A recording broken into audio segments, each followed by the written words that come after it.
Now at 9, March Madness is expected to bring lots of sports gambling revenue.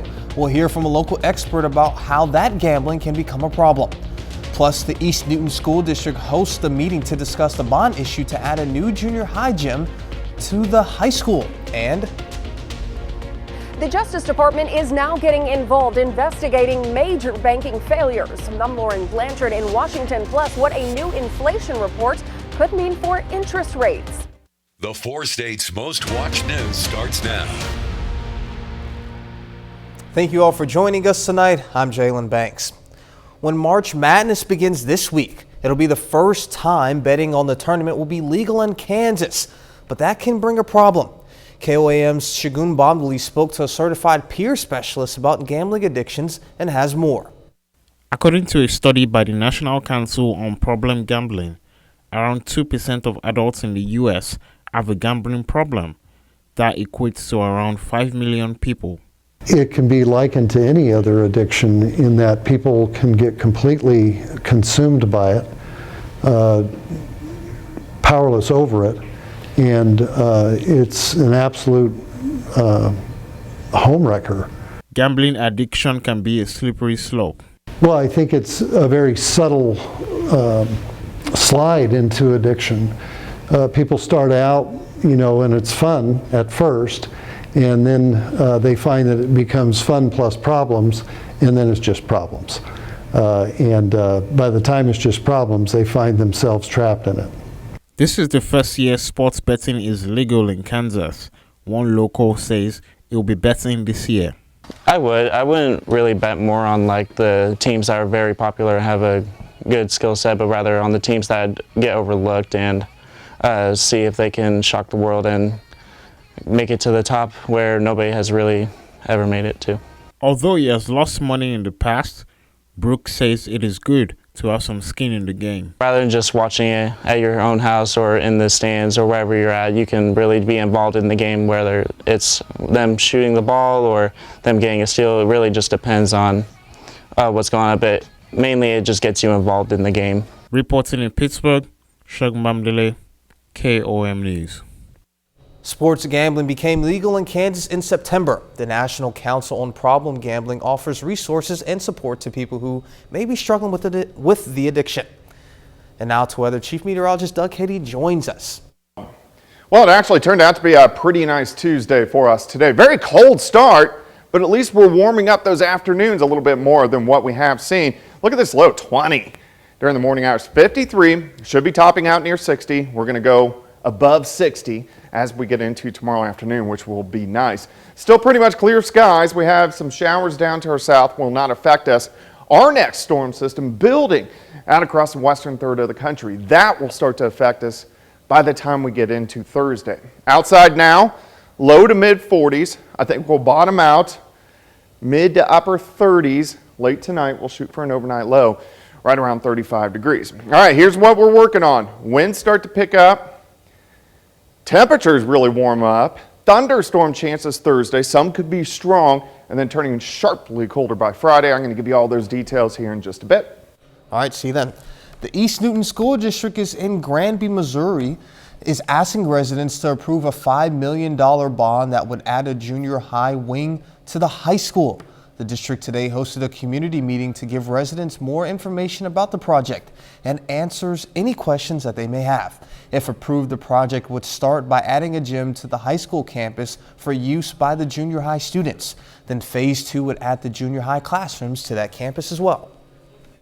Is building a gymnasium, a double gymnasium here right on the campus for the high school, but it will be a junior high gym, the phase 1, and we're having to do it in 2 phases because of the funding. So we'll do phase 1, and in 5 to 6 years we'll have raised enough money in our funding to start phase 2, which will be the classrooms and the cafeteria. The bond would be paid for with a 9-cent increase to the property tax levy per $100 of assessed valuation. Today is 3/14, which we all know is National Pie Day. To celebrate it, Southeast Kansas Country Store has some sweet deals. Circles Pecans and Country Store in McCune specializes in pecan pies, deli sandwiches, candies, fudge, and other Amish goods. The store's owners say Pie Day is the perfect day to host a sale and offer some freebies to the public. We get a lot of traffic that comes just for the pie. We have one lady in particular who gets pie for everybody in her office, and then she volunteers to come pick them up, and she gets all the punches, and her pie is always free. Circles, Pecans, and Country Store is on Highway 400 in McCune. President Biden today issued an executive order aimed at getting the country closer to universal background checks for gun sales. The order further defines who profits from gun sales and who must perform background checks. It also looks to increase the use of red flag laws and accelerate law enforcement efforts to identify and apprehend shooting suspects. The fallout continues after the collapse of two major banks. For one, there are now investigations to see what went wrong. Meanwhile, new economic data is out as the administration is hoping to reassure Americans the economy is strong. Fox News correspondent Lauren Blanchard is in Washington with more. As small businesses are still reeling from an uncertain weekend, the Justice Department and the Securities and Exchange Commission are launching probes of the Silicon Valley Bank collapse, though no charges have been announced. The underlying causes was basic fiscal and monetary policy errors. President Biden assured depositors they would be made whole without taxpayer dollars, but investors in the bank are out of luck. I think that they move quickly and effectively. Now, of course, we need to conduct a full postmortem to figure out everything that went wrong. Now, a class action lawsuit is being filed against the CEO and CFO of the bank and the parent company, Silicon Valley Bank Financial Group. Shareholders say despite having the data, the company did not disclose the risk they were taking when interest rates began to climb. Adding to the already busy week, the February inflation rate is out at 6% year over year, lower than the month before, but still high. Analysts are split on whether the two bank collapses will slow the Federal Reserve's aggressive interest rate hikes. The Fed can, if they choose, either skip a rate hike right now in the near term, or talk about stopping this tightening policy that they have in the longer term. There's absolutely no way the Fed is pausing next week. I just don't see it. When the Fed meets next week, many believe they will continue to raise interest rates, though only at a 1/4 percentage point. In Washington, Lauren Blanchard, Fox News. Coming up, how that inflation is impacting prices at the grocery store. Egg prices have skyrocketed 55% in the last year as farmers have been hard hit by the avian flu. I'm Lydia Hu with the Fox Business Network. Coming up, how much farmers are shelling out to protect their flock. Egg prices have skyrocketed more than 70% over the last year, and they could go even higher as the avian flu forces farmers to shell out more money to keep their birds safe. Fox Business correspondent Lydia Hu has more from an egg farm in Howell Township, New Jersey. This egg farmer in New Jersey is preparing to invest $300,000 to upgrade his biosecurity measures to protect his flock from the avian bird flu. That comes on top of $700,000 that he's invested at all of his nearby farm locations since 2015. It's a lot of money, but just a drop in the bucket when you consider what's at stake when it comes to protecting the flock from the flu. Watch. If I had a farm, one of my farms, a big production facility like my Delaware location, a cleanup like that would cost probably $15–18 million. The avian flu is highly contagious to birds, and one way it is spread is through animal droppings that can be tracked inside the facility on shoes. So farmers work to keep wild birds away from the warehouse where 300,000 laying hens are housed here. One way, predator calls are played on loudspeakers. Listen. At the Delaware location, a sound cannon also routinely startles wild animals to keep them away, and workers that come in close contact with birds must change their clothes, trucks must be washed inside and out, and anything delivered disinfected. In the current outbreak, 58.4 million birds have been slaughtered, and while there's not been an official industry tabulation on costs, some estimates show farmers have lost more than $1 billion.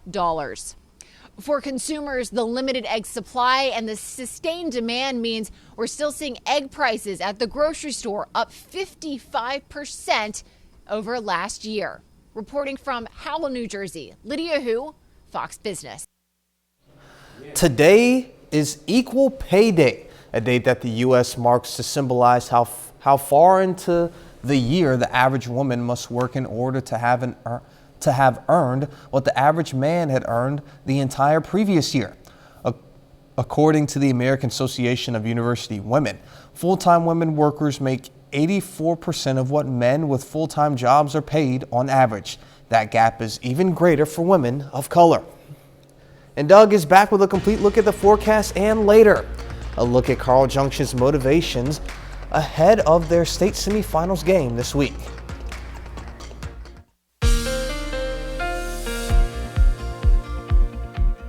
Well, it turned out to be a nice Tuesday. It was still kind of chilly. We had a really cold start, but we did warm up a bit by the time we got into the afternoon, which is great, and we're going to continue to warm up a bit over the next couple days. Nice shot. Indigo Sky Casino and Resort. All right, temperatures starting to drop off. Low to mid 40s right now. Eventually, we'll get down into the mid 30s for overnight lows. If we go outside, it's 46, southerly winds at about 5, humidities at 37%.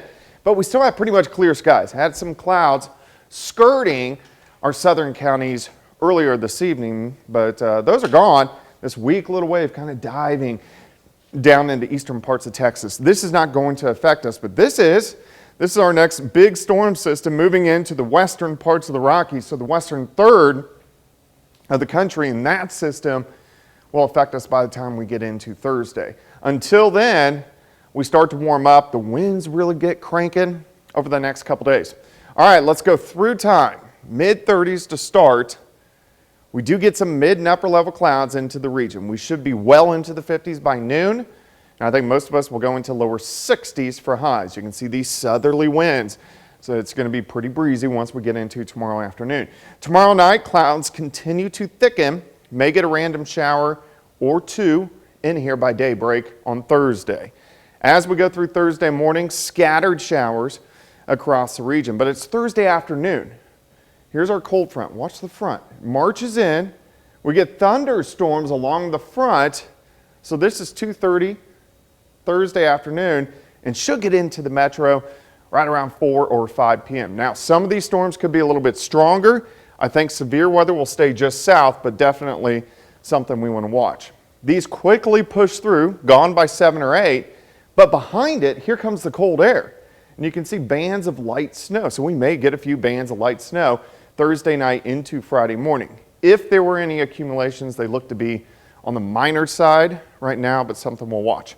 All right, for you tomorrow, warming through the 40s, 50s by 11, up to about 60, 62, I think will be our afternoon high as we get late in the day. Also remember the winds, they start to pick up. Southerly winds increasing. We're going to have south winds 15 to 25 and then gusts 25 to 30 as we get into the afternoon. Then watch this, tomorrow night we're going to have gusts kind of in that 40 to 45 mile per hour range, and then these will start to die down a bit once we get into Thursday evening. Rainfall amounts, I don't think a ton.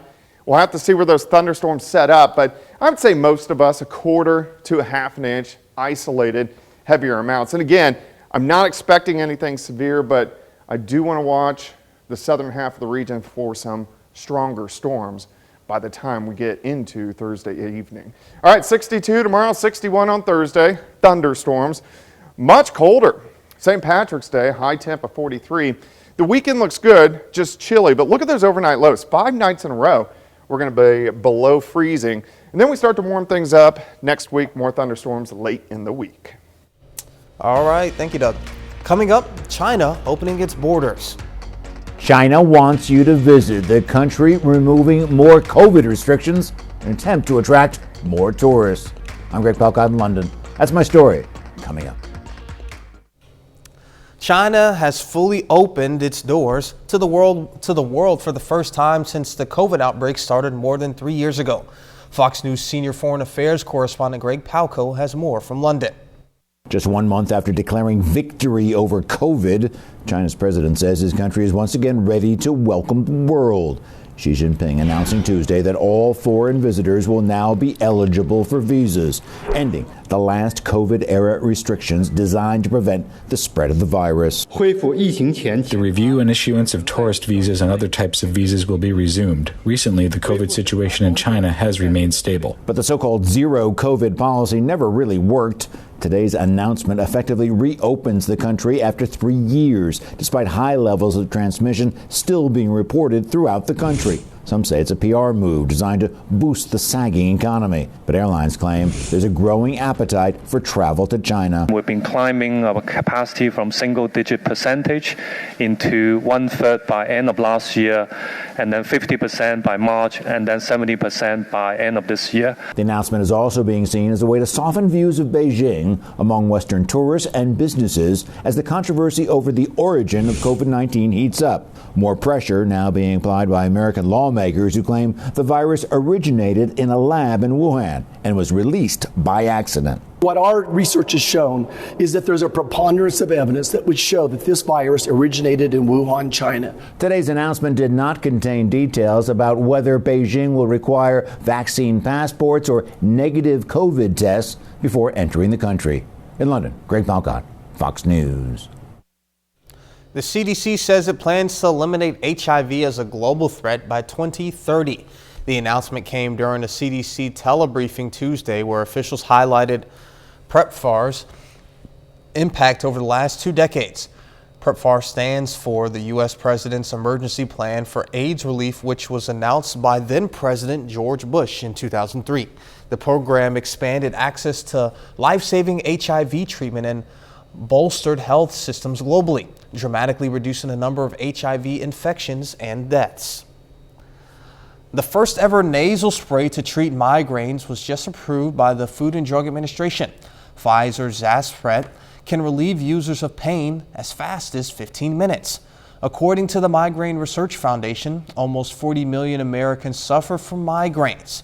Psychiatrists say this drug won't cause a medication overuse headache. It's safe for migraines and those with cardiovascular risk factors. Pfizer plans to make the spray available to buy in July. Up next, we'll learn how you can be the proud owner of the sneakers Michael Jordan wore during his last dance with the Chicago Bulls. A pair of shoes is expected to fetch up to $4 million at the auction next month. Yes, shoes. That's because these particular kicks were worn by Michael Jordan during Game 2 of the 1998 NBA Finals. It was his final season with the Chicago Bulls and is commonly referred to as the last dance. Jordan already holds the record for most expensive shoes ever sold at an auction. A pair he wore early on in his career sold for just shy of $1.5 million in 2021. 30 more minutes of news, weather, and sports coming your way. An update on the recent termination of the Coffeyville fire chief. Plus, a massive new oil drilling project is getting the green light. I'm Jackie Ibanez with a look at how the project could benefit the country and why the move is also generating climate change controversy. That's all straight ahead. U.S. Cellular and the Boys and Girls Club of Southwest Missouri have announced winners of the 4th annual Black History Month art contest. The winners from the first, third place were Thailand, Anna Matiana, and London. Artwork includes historical figures, world leaders, scientists, and educators. I just hope yes, they got to practice their skills in art and also look into our culture, some of the important figures in our history that have helped shape how our culture is today. First place won $250, second place won $150, and third place won $100. The finalist artwork was digitally displayed in U.S. Cellular's Joplin's location.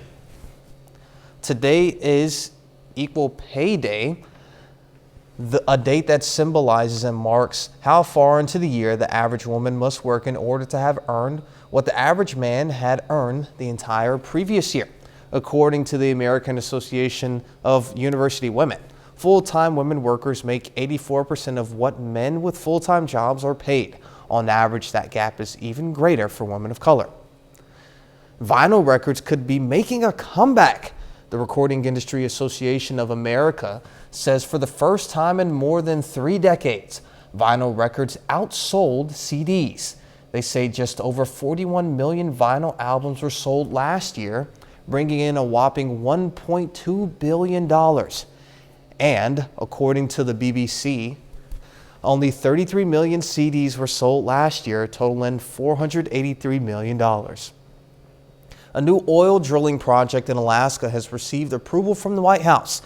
On one hand, supporters say the decision will help America achieve energy independence and promote significant job growth. But climate change advocates accuse the Biden administration of walking back on its commitments to promoting clean energy.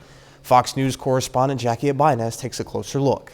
The Biden administration is signing off on a large oil drilling project in Alaska, delighting lawmakers and some Alaska Native tribes who say it'll increase U.S. oil production and create hundreds of jobs, while angering climate activists who say the decision goes against efforts to reduce fossil fuel use and production. I think he is trying to appease the Alaska delegation and, fossil fuel cronies in Congress. Petroleum refinery company ConocoPhillips is behind the Willow Oil Project, which aims to produce up to 180,000 barrels of oil a day.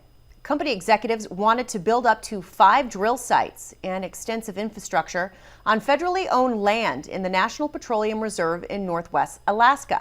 The Biden administration is approving a scaled-down version, allowing 3 drilling sites after citing concerns over the original project's potential impacts on the area's wildlife. The Arctic is now warming 4 times the rate than the rest of the planet. And that's only going to continue to happen if we continue to build these massive projects. According to White House predictions, in 1 year, the oil drilled from the Willow Project will produce the greenhouse gas emissions equal to that of 2 million cars. Environmental groups are expected to challenge the project in court. Jackie Abanez, Fox News. A bit later, some new firepower for Ukraine. Russia's eastern offensive intensifies as Ukrainians train on German tanks. I'm Mike Tobin in Kyiv. Details coming up.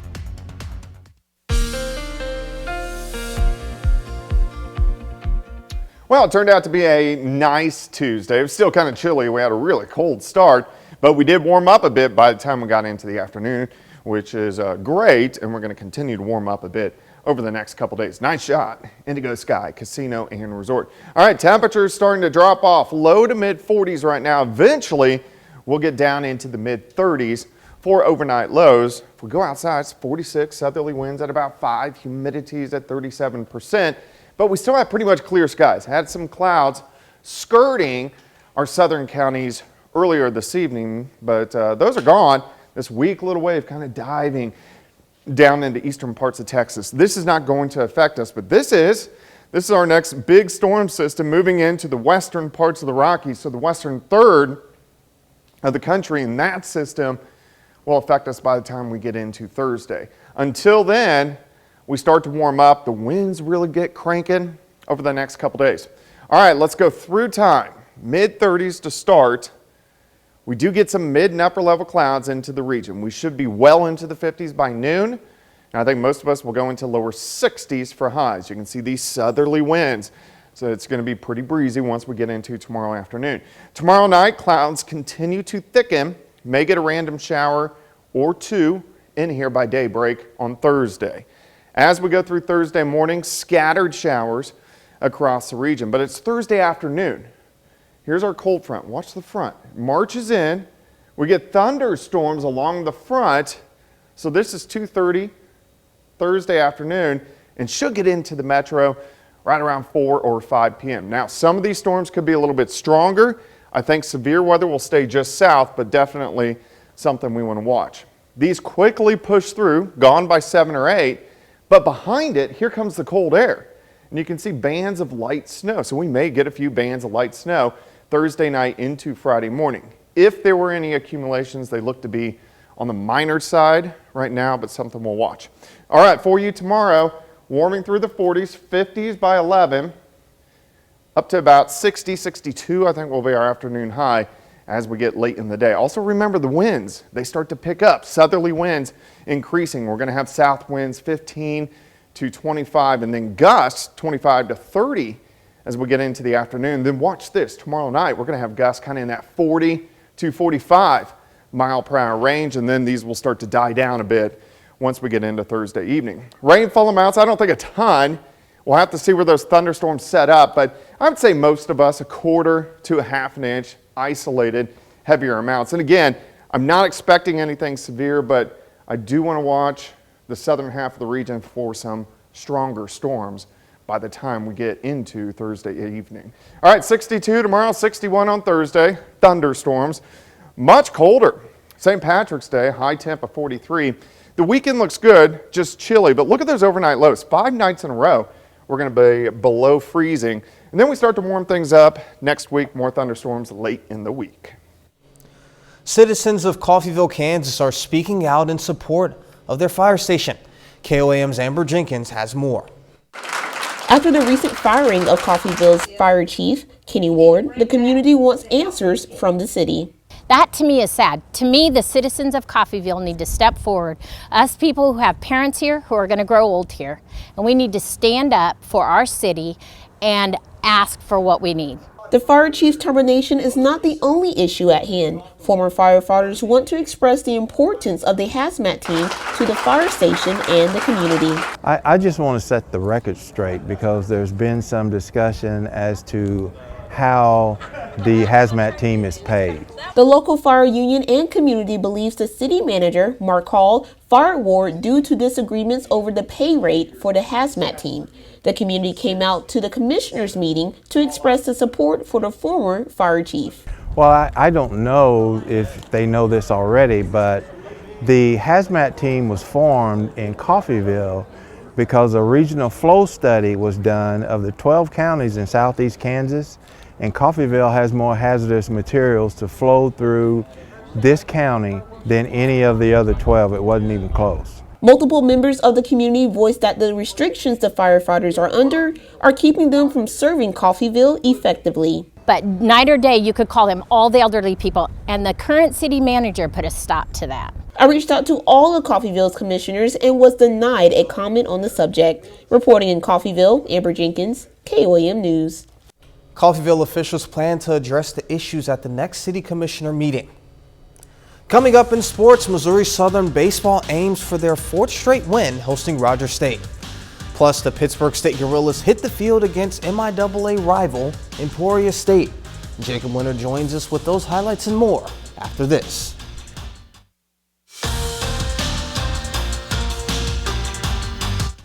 Missouri Southern baseball is one of the hottest teams in the MIAA right now. The Lions have won 7 of their first 9 conference games after sweeping 5th-ranked Central Oklahoma over the weekend. After having Monday off, the Lions are right back on the field tonight. Missouri Southern at home for a midweek conference game against Rogers State. Early on, Rogers State would take the lead. Single gets through here. Runner scores. Another one right behind him. Southern falls in a hole 2-0. But they get things going later. Matt Miller bunts it right over the third baseman's head. Ball still rolling over there. Southern gets a run off of that. That's Ethan Clark sliding home. Then a little bit later, more small ball for the Lions. Bunt down the first base line. Throw is late. Miller scores.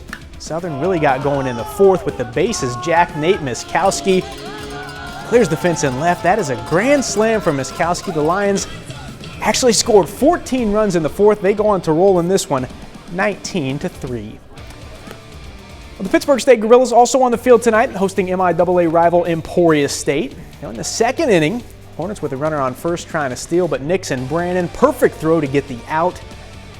And just moments later, Cason Long on the mound gets out of the inning with a strikeout. Pitt State, though, down 2-0 going to the bottom of the 3rd. And that's when the offense gets going. Austin Warkins gets one through the right side, then check it out. Gets through the outfield out there. Joe Hamilton scores all the way from first. Warkins advances to 3rd, and after that, Nixon Brannon up. Drops one into left. Warkins scores. Gorillas take a 3-2 lead after 3. All the way to the 8th inning now. Gorillas back down 1, but Nixon Brannon comes up in a big spot again. Burns, the center fielder out there. Carson Coffey trots in to tie the game. RBI double for Brandon. Gorillas get a sac fly moments later to take the lead. And they hold on to it. Gorillas win a good one over Emporia State, 9-8. Biggest thing is we found a way to win. It wasn't pretty all night. We didn't do a lot of the little things right to be successful, but we got away with it. We got to learn from it, and we got to be better over the weekend. We got to get leadoff hitters out. We set first 7 innings, you had runners all over the place. We didn't get the leadoff hitter out by walks or singles, and it gets you in trouble. But the last 2 guys, Weddle and Pomeroy, were great for us. Gave us an opportunity to win the baseball game. Missouri Southern softball is on a 9-game winning streak. Last Friday, they played their first MIAA games of the season, sweeping a doubleheader from Central Missouri. Missouri Southern on the field for another conference doubleheader this afternoon on the road against Lincoln. In Game 1, Lions fall in a tight one 4-3. Josie Topai goes 2 for 4 with a solo home run from Missouri Southern. So in Game 2, trying to bounce back and split the day. And they did it. They won that one 7-3. To split the afternoon with Lincoln. Well, the Carl Junction girls basketball team is just 3 days away from playing in the Missouri Class 5 state semifinals. They'll face the Notre Dame Bulldogs out of Cape Girardeau Friday night, with the winner moving on to the state championship game. Now, this is definitely a motivated Carl Junction team. They got bounced early in the playoffs last year, and this group of seniors made the Final Four as freshmen back in 2020. They didn't even get to finish the tournament due to COVID-19. You can feel it, you can see it in their eyes. A lot of them were part of that 2020 group that didn't get to play in the Final Four. Destiny being the starting point guard then, Hallie and Allie a little bit too. So you can see that in their eyes. Kylie Scott's sister was a part of that group, so she's got a piece there that there's a connection.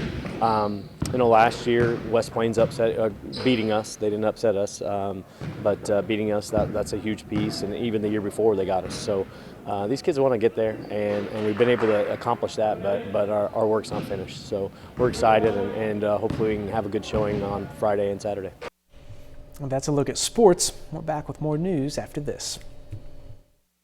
Russia's advance in the hotly contested city of Bakhmut is now stalled with nonstop combat, turning the battlefield into a graveyard.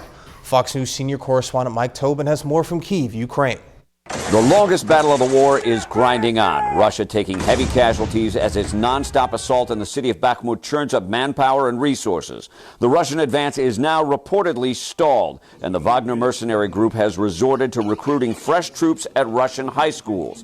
The Ukrainian military says Bakhmut is, quote, littered with the corpses of Russians, and Ukrainian troops are holding their ground despite taking heavy casualties. It is very tough in the east, very painful. We must destroy the enemy's military power, and we shall destroy it. Meanwhile, far away from the front lines, dozens of Ukrainian soldiers are learning how to operate German-made Leopard tanks, which are expected to be delivered to Ukraine in the coming months. The Pentagon also considering more military aid as the fighting intensifies. We are not at war with Russia, nor do we seek war with Russia. Our focus is purely on supporting Ukraine to defend itself, and so that's what we'll continue to do. And as his military struggles on the ground, Russian President Vladimir Putin is once again framing this war as a battle for the survival of Russia, claiming his country is fighting for its existence and hailing what he calls Russia's strength in the face of Western aggression. What did our enemy count on? That we would collapse in 2 to 3 weeks or in a month. That's what they were counting on. This did not happen. Most experts agree Bakhmut has little strategic value, and the Russians are simply looking to hand Putin a long-desired battlefield victory. In Kyiv, Mike Tobin, Fox News. Pentagon spokesperson John Kirby says U.S. officials will voice concern to Russia after one of the country's jets today took down a U.S. drone. An official says the MQ-9 Reaper drone was over international waters of the Black Sea, along with 2 Russian flanker jets. One of the planes damaged the drone's propeller, forcing the U.S. to bring down the drone in the Black Sea. Aircraft from both countries have operated in the area throughout Russia's war with Ukraine, but this is the first interaction of its kind. Coming up, how a 90-year-old in Arizona isn't letting her age stop her from celebrating her life. Live life to the fullest. That's the motto for an Arizona great-grandmother. Leah Dickey recently turned 90 years old, and to celebrate, she jumped out of an airplane.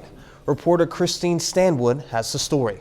I can't describe the thrill of it all. Leah Dickey chooses to celebrate each year like there's no tomorrow. Last year I went up in a glider for that birthday. And the year before, a zip line, and so I've tried a lot of things, and then a river rafting. Leah and her sister, raised on a farm in southern Minnesota, had a bond over. We had a bucket list of all the things we wanted to do in our life, and one of them was to jump out of an airplane. With gusto, the appointment was booked for her 90th birthday. You know, that was the strange thing, because I had no fear whatsoever. Leah going with her great-granddaughter, flying over Eloy, Arizona. I just said, "Take care of me, God," before I jumped. The birthday girl up first. I want you to put your knee right there on the ground, and then we're just going to fall out of the airplane. And we did. Then he said, "Well, why don't you try to make a heart with your hands?" Well, I couldn't, because the pressure of the wind, you know, we were going, I don't know, 100 miles an hour, probably dropping at that point before the chute opened.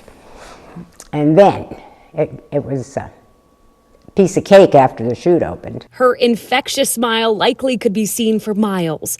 Above her, bright, brilliant blue skies. When I was just flying up there like a bird, I could see everything. Below. It was beautiful, and it's so green and gorgeous, as Arizona always is. Wind blown after her landing, Leah was greeted by friends and family to ring in a new decade of joy. So I've already decided I'm going back next year, because my granddaughter, great-granddaughter, jumped with me, and I promised her I'd go back with her next year. In Rio Verde, I would say try it. Try everything. Get out there and live and do it. Man, I can only hope that when I'm 90, I could be as there and coherent as she is. That's absolutely awesome. And that's our time for tonight, and thank you all so much for joining us. But before you go, we'll leave you with a video of a herd of deer crossing a road in England. My goodness. Be safe, and we'll do this all again tomorrow. See you then.